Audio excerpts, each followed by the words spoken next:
So this video was supposed to come out today, but I kind of decided to wait on it since Denver and the Thunder are going to play tomorrow.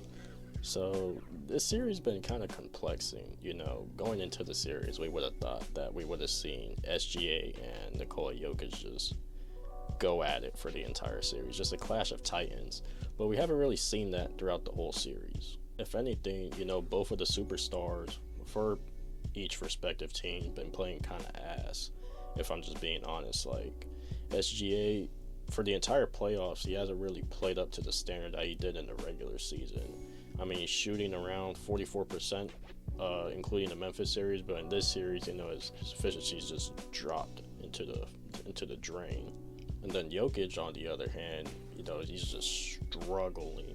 Like, the only legit solid game I've seen Jokic have was in game 1 where he dropped 42. Every other game, he's just been struggling. And, the OKC defense is really starting to get to Jokic. Like, this is the most human we've seen him in a while. Probably last year, the Wolves, they kind of implemented a similar defensive scheme, having Cat and Gobert just run a double team on him and forcing him to pass. But something I noticed in this series is that, the Thunder, they run that double team, but Jokic isn't able to find an open man, or if he does, they're just not able to knock down the shot.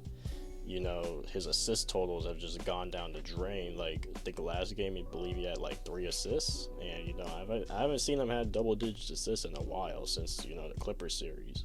But really, this series in general is just about the others. For the Thunder, you have Jalen Williams, Chet Holmgren, Isaiah Hardenstein. If they just play up to the level that they're supposed to play at, the Thunder usually tend to win, or they stay in the game. And then on Denver's side, you have Michael Porter Jr. obviously struggling with the shoulder injury or whatnot. Aaron Gordon's just been huge for them the whole series. Russell Westbrook, Jamal Murray. The problem with Denver is that they really have to rely on that bench production of Russell Westbrook. I see that's the only way that they can win this series, if Russell Westbrook just continues his production off the bench. I think I've seen somewhere that Russell Westbrook is one of the top scorers for the bench in the playoffs. He's averaging, I think, around 15 a game almost. So, most of the bench production comes from Russell Westbrook. And, if they could get guys like Peyton Watson or even a guy like Julian Strawther going, that would really benefit Denver. Because, they're really only playing around like 6 to 8 guys. Usually 6 on, very close games. And that gets into my next point of this series. It really comes down to who can close games. We've seen both teams close games respectively. OKC did it the previous game, and I think OKC is starting to kind of get used to the experience of just being in a very close game and closing them. Because as we all know, in the regular season, OKC really didn't have to close games like that. I think their win margin was around like 16 points or something crazy like that. But, they're not really forced to close games because they usually just end up winning by the third quarter. So, Denver's only way out of this series is their experience to close games and their bench production. OKC, they just have to know how to close games, just stay in it, don't get discouraged, if Denver goes on a run or whatever. But, it's a pretty good series overall. Despite, the 2 MVP Giants not really playing up to par so far in the entire series.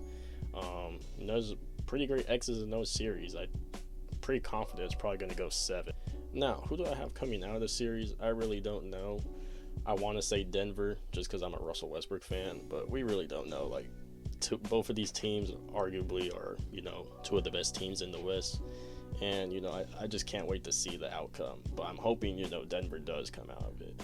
But in the comment section, let me know what y'all think about this series. Some things you might have noticed in the game so far. Game 5's tomorrow, so we're going to definitely see the adjustments or whatever that each team respectively made. Like, comment, subscribe, and I'm out.